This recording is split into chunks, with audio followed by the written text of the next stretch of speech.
Welcome back to Hopetales. Today's story is about a flight that entered the heart of a deadly storm, lost everything, yet still found a miracle in the sky. The morning sky over Central America carried an unusual stillness, one of those deceptive calms that precede nature's most violent moods. At La Aurora International Airport, Flight TACA 110 waited on the apron like a silver arrow ready for release.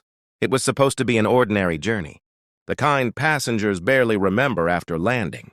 Yet fate had already begun stitching a different story, one that would echo in aviation, history as a miracle that almost never happened. The aircraft, a twin-engine Boeing 737, gleamed under the early rays of a humid morning. Maintenance crews finished their routine checks, unaware that their simple signatures on the inspection sheets would later be read with trembling hands.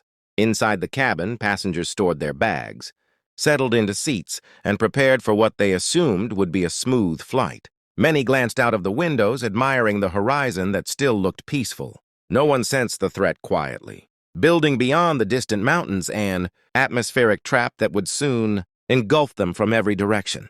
The crew entered the cockpit calm and confident. They had flown this route many times before.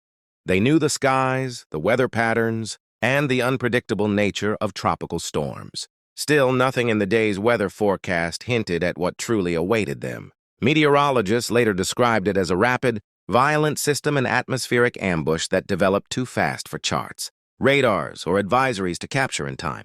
As the aircraft rolled toward the runway, the hot gusts of wind carried the first whispers of instability. High above, invisible currents twisted and churned like water boiling in a sealed pot. The world beneath remained unaware. The engines roared to life, pushing the jet forward, and within seconds, it rose into the brightening sky. For the first portion of the climb, everything behaved as it should. The aircraft cut through the cool upper air with smooth precision, wings slicing the breeze with mechanical grace. But the skies ahead began to change.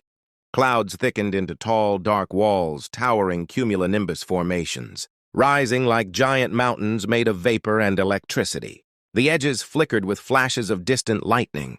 The aircraft was committed to its path. Turning back was not yet necessary, but tension began forming like a silent thread stretching tighter with every mile. Passengers felt the first hint of turbulence as the aircraft nudged into unsettled air. Overhead, bins rattled softly. Cabin lights flickered for a heartbeat, and the once calm hum of the engines deepened, resonating as if sensing the battle ahead.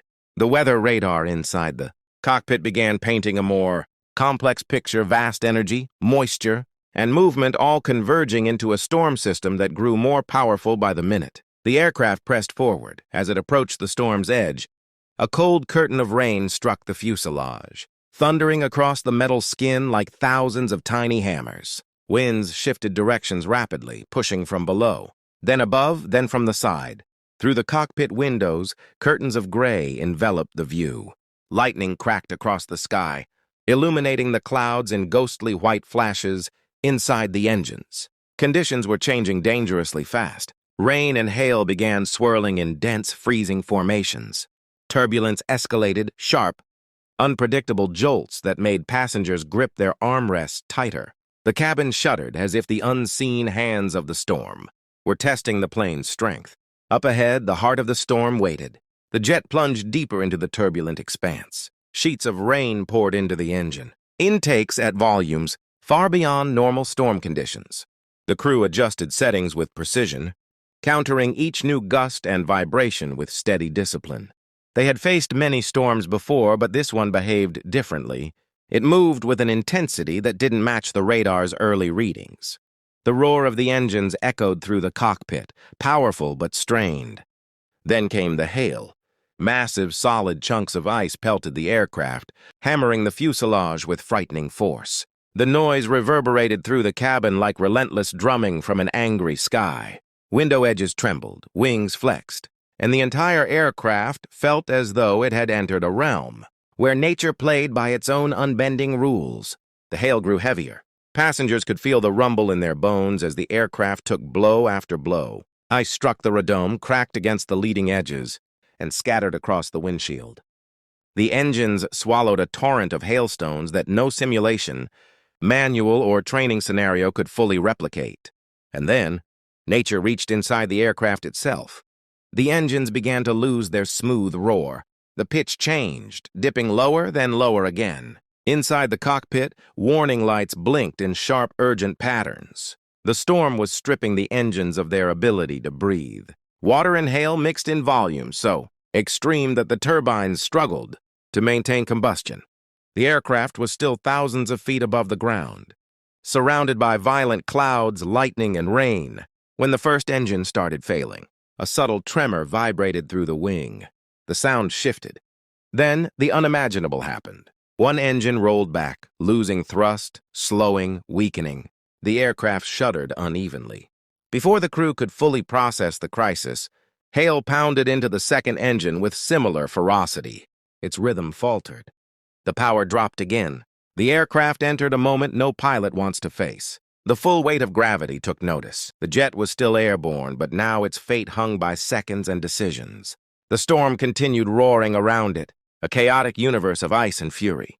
Yet inside the cockpit, the crew remained composed, scanning instruments, adjusting controls, fighting physics with every ounce of skill and discipline they possessed. The aircraft began, descending, not a dive, not a fall, but a slow, heavy sinking, like a wounded bird trying to stay aloft. Passengers felt the change immediately. Loose items shifted, cabin airflow changed direction, and the engines, once the heartbeat of the aircraft, had turned eerily, quiet except for the storm's relentless hammering. Below them, the landscape of Louisiana waited under thick clouds, unaware that a fully loaded passenger aircraft was losing its last line of defense against gravity. The world had entered the first stage of a miracle that no one yet recognized. And the storm was not finished. The storm continued its assault without mercy. The Boeing 737, once a confident symbol of modern engineering, now moved through the sky like a helpless vessel trapped inside an ocean of thunder.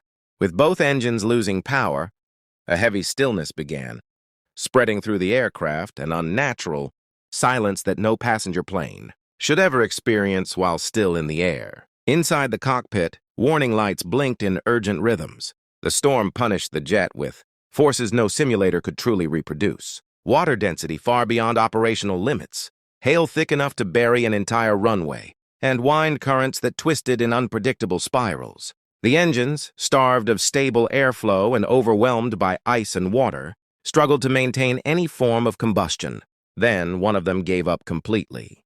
The aircraft lurched as the engine on the right side spooled down to a quiet, dead rotation, a soundless turbine spinning uselessly in the storm's grip. Moments later, the second engine followed the same fate. It hesitated, sputtered, shook, and then fell silent. The roar that had carried 65 souls into the sky disappeared in an instant, replaced by the hollow rush of wind hitting a powerless aircraft. A commercial airliner at altitude with both engines failed was a scenario too rare, too extreme, too catastrophic to belong to anything but emergency manuals. But now it was the reality for TACA Flight 110. The cabin felt the shift at once. The vibrations of powered flight were gone. The hum beneath the floor vanished. The sudden quietness made the storm outside sound even louder, as if nature had swallowed the engine's voice and replaced it with its own. Loose items rolled, overhead vents hissed faintly, and many passengers instinctively tightened their seatbelts as gravity subtly changed its grip on them. The aircraft began gliding, not controlled, not smooth, but heavy and uneasy. It was still fighting the storm, still surrounded by rain, lightning, and violent gusts. But without thrust, every drop of altitude felt irreversible. In the cockpit, flight instruments responded instantly to the loss of power. Needles shifted. Indicators dipped. Electrical systems adjusted to backup modes. The aircraft's descent rate grew. With every passing second, the crew's decisions became not just important, but critical for life. They now flew a 737 that had turned into a massive glider in the middle of a thunderstorm. Outside, hail continued slamming into the fuselage. Though the worst intensity began lighting gradually, the storm had not ended, but the aircraft was slowly leaving the heart of it, descending toward a world hidden beneath thick layers of gray. Below them stretched the vast green landscape of southern Louisiana, wet fields, stretches of bayou, and winding roads. But none of it was visible yet. The first priority was to regain even a hint of engine power. Without thrust, the terrain rose closer with each minute. The crew attempted engine restart procedures with trained precision. Fans spun freely, blades rotated in the thick air, but nothing caught. The engines refused to ignite. The storm had drenched the turbines to the point where reignition was almost impossible. The aircraft continued sinking. The altimeter wound down slowly but steadily. Everything depended on finding a place. Any place long and flat enough to attempt an emergency descent. The world below remained invisible, buried beneath turbulent layers of cloud. And with both engines out, the cockpit remained eerily quiet except for aerodynamic wind and electronic beeps from backup instruments. Passengers clutched armrests, bracing for whatever came next. Many stared out of fogged windows, watching only hypnotic sheets of rain. Others shut their eyes, trying not to imagine the ground rushing upward toward them. Then, after long minutes of descent, the aircraft broke through the bottom of the cloud layer. The world appeared suddenly green fields, scattered houses, and long stretches of flat marshland. In the distance, industrial structures dotted the horizon. The sky remained gray, but the violent storm was behind them now. What awaited below was open land and a tiny sliver of hope. The aircraft continued gliding over the watery plains. The descent was too fast to maintain for long. The crew scanned the terrain for anything even remotely suitable for a landing. Traditional runways were out of reach. The nearest airports were too far.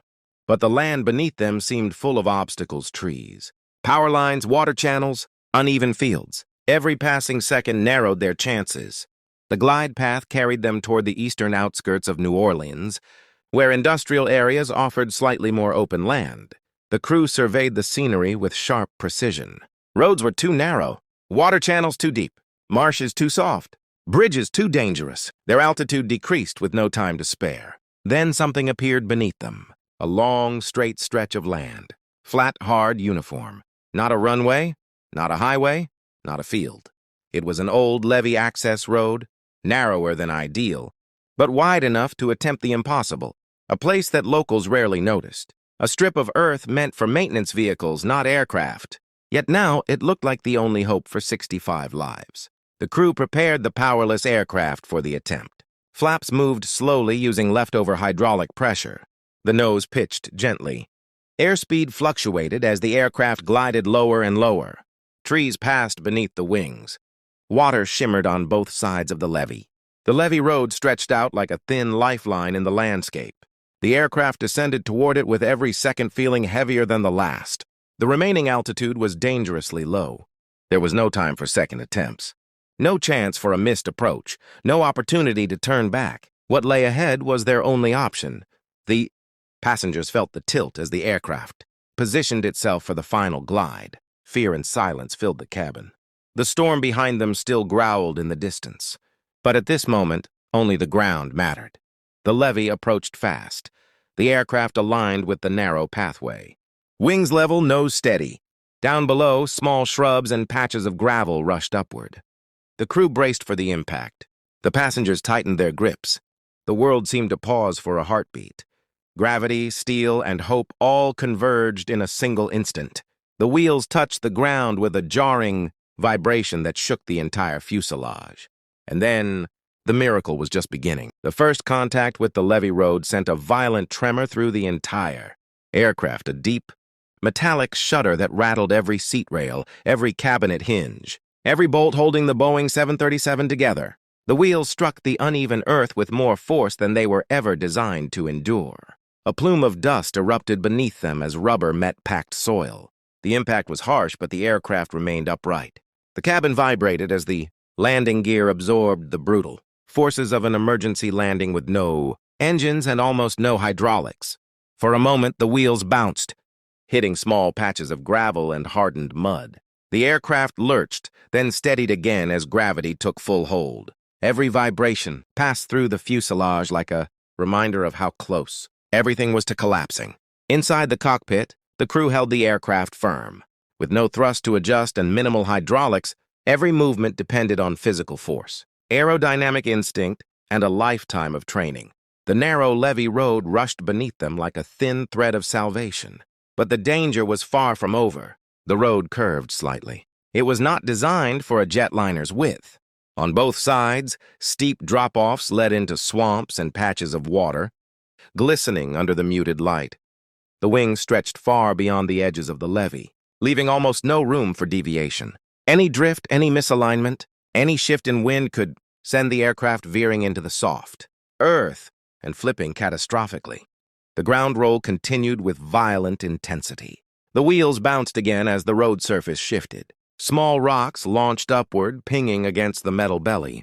Loose interior panels rattled. Luggage shifted in overhead bins. Passengers braced as the aircraft fought to stay perfectly centered. The turbulence of the storm had been fierce, but the chaos of landing on an uneven, narrow path brought a different kind of terror, one rooted in the proximity of Earth, of obstacles, of unforgiving terrain. The crew raised the spoilers manually. Panels along the wings jerked upward, catching the wind, pushing the aircraft down against the levee with greater friction. Dust clouds billowed around the tires. The scent of hot rubber spread through the air. Every meter of road now mattered more than any mile of sky they had crossed. The aircraft continued racing forward. Ahead, the levee road narrowed further. A small rise in the ground created a dangerous bump. The aircraft approached it fast, too fast. The nose gear hit the rise with a jolt, lifting slightly, threatening to bounce. But the weight of the aircraft dropped it back down in time, settling hard on the earth again. The wings shivered under the strain. The flaps, extended as far as the remaining hydraulics could allow, shook violently. The fuselage groaned as the aircraft fought to stay straight. Inside the cabin, passengers felt every harsh vibration. The rhythm of the wheels, pounding against the uneven road, created a drumbeat of survival. Many kept their gaze forward, eyes wide, breaths held, waiting for the moment the aircraft would finally slow down or crash. The dust cloud trailing behind grew thicker. The levee path sped past in a blur of brown and green. Water glimmered on both sides, dangerously close. The aircraft still carried more speed than anyone wanted. The brakes, powered now by residual hydraulic pressure and gravity, strained against the mass of the aircraft. Heat radiated from the wheels. Metal screamed faintly under stress. The levee seemed shorter with each second, every meter consumed by unstoppable momentum. Then something changed. The aircraft began slowing more noticeably. The dust cloud thinned slightly. The wheels dug harder into the earth. The feel of motion transitioned from chaotic to controlled. The aircraft was still fast, but now it had a fighting chance. The levee's end approached. Trees appeared ahead, marking the boundary where open road ended and rough, uneven land began. The aircraft had to stop before reaching them.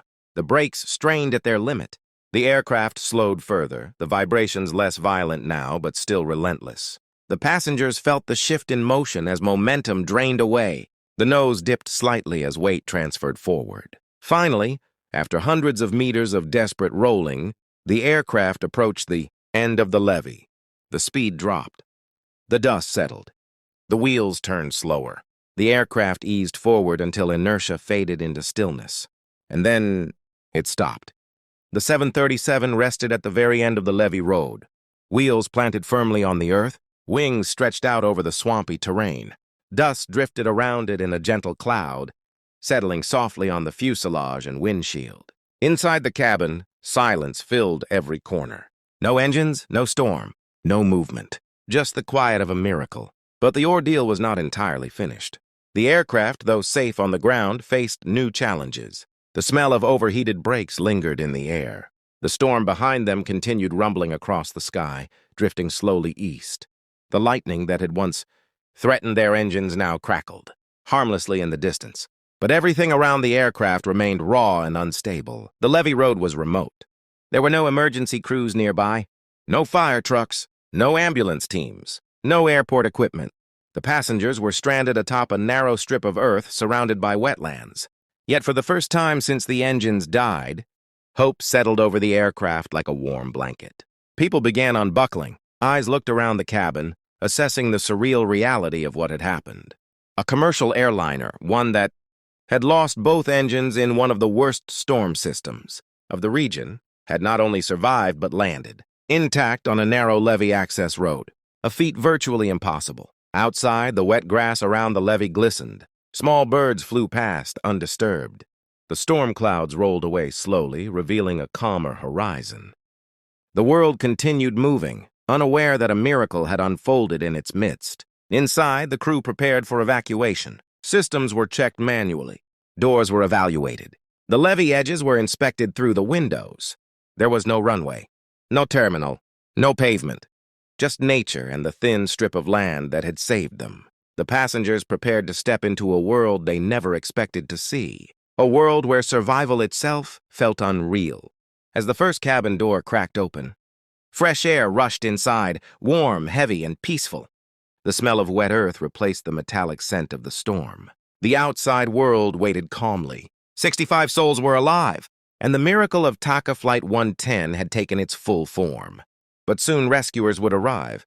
Stories would spread across the aviation world, and investigations would begin piecing together how such an impossible landing succeeded when everything suggested failure. The world was about to learn the truth of a miracle carved from skill, courage, and unbreakable hope. For a long moment, the aircraft sat motionless at the end of the levee, silent, dusty, and impossibly intact. The storm that had nearly torn it apart drifted farther, away across the Louisiana sky, leaving behind long curtains of rain that shimmered in the distance. The world seemed to pause, holding its breath as if acknowledging the miracle that had unfolded upon that narrow strip of land. Inside the cabin, passengers slowly rose from their seats. Trembling hands brushed past seatbacks. Eyes widened with disbelief as realization sank in. They were alive, saved not by luck, but by courage, precision, and a chain of decisions made under impossible conditions. The hum of the engines was gone. The lights flickered weakly on emergency power. But the most important truth filled every corner of that aircraft. They had survived a double-engine failure in one of the worst storms ever encountered. The crew moved with calm urgency. They assessed the condition of the levee, checked the doors, and prepared the cabin for evacuation. Every action was purposeful, guided by training but fueled by the overwhelming relief that now washed over them. Outside, the wetlands waited quietly, shallow pools reflecting the sky, grass swaying in a gentle breeze, and small birds returning after the storm. One by one, passengers stepped out onto the levee road. Their feet touched the ground with a mix of disbelief and gratitude. Many paused at the bottom of the slide, looking back at the enormous aircraft that should have never been able to land where it did. Its wings stretched wide over the water. Its landing gear rested on uneven earth. Dust coated its lower fuselage. And yet, it remained standing, unbroken. The air outside was warm and heavy with humidity. The scent of wet soil and rain-soaked plants filled the atmosphere. A soft wind carried away the tension that had lived. Inside the cabin moments earlier, people gathered in small clusters along the levee, some kneeling on the ground, others staring at the sky. Many simply standing still with tears of relief forming in their eyes. The crew continued securing the aircraft, walking around its body, checking the surroundings, ensuring that everyone was safe. Their faces showed exhaustion, but also a quiet pride that words could never fully capture. They knew what had happened here would be studied for decades. They knew this landing defied every expectation, every prediction, every chart. But for now, the only thing that mattered was that every soul had walked away from the aircraft unharmed. In the distance, faint sirens began echoing across the wetlands. Emergency responders from New Orleans and surrounding areas were racing toward the levee, alerted by calls from air traffic control and witnesses who had seen a passenger jet descending where no jet should ever be. Helicopters began circling overhead, their rotors slicing the humid air as they scanned the scene below. The sight was surreal. A commercial airliner resting on a stretch of land, meant for maintenance. Trucks and occasional foot traffic. Rescue vehicles eventually reached the levee's edge, unable to drive all the way across due to the narrow and unstable ground. Responders continued on foot, bringing medical kits, blankets, and water. As they approached, they slowed, struck by the impossible image before them. Trained professionals who had seen countless emergencies found themselves staring in astonishment. The aircraft, its engines silent, its wings heavy with moisture, looked both fragile and triumphant in the fading storm light. Passengers were guided to safer ground, away from the narrow edges of the levee. Families held on to each other. Strangers embraced. People who minutes earlier had believed their lives were ending now found themselves blinking in the daylight, rediscovering the simple miracle of breathing, standing and being alive. Word of the landing spread rapidly. Within hours, aviation experts, journalists, and officials began arriving. Cameras captured the aircraft from every angle. Investigators examined the engines, noting the massive amounts of hail damage, ice, ingestion far beyond ordinary storm conditions. They examined the fuselage, the wings, the flaps, and the gear. And as they pieced together the sequence of events, their respect for the crew's actions deepened with every detail. The aircraft had been glided through a storm, guided through a powerless descent, and touched down on a strip of land barely wide enough for its landing gear, a feat so rare that even seasoned pilots struggled to fully comprehend how perfectly everything had been executed in the final moments. As the day progressed, sunlight broke through the clouds. Golden rays spread across the wetlands, casting warm reflections on the aircraft's metal skin. The storm that had nearly claimed 65 lives now faded into a distant shadow, drifting far to the east.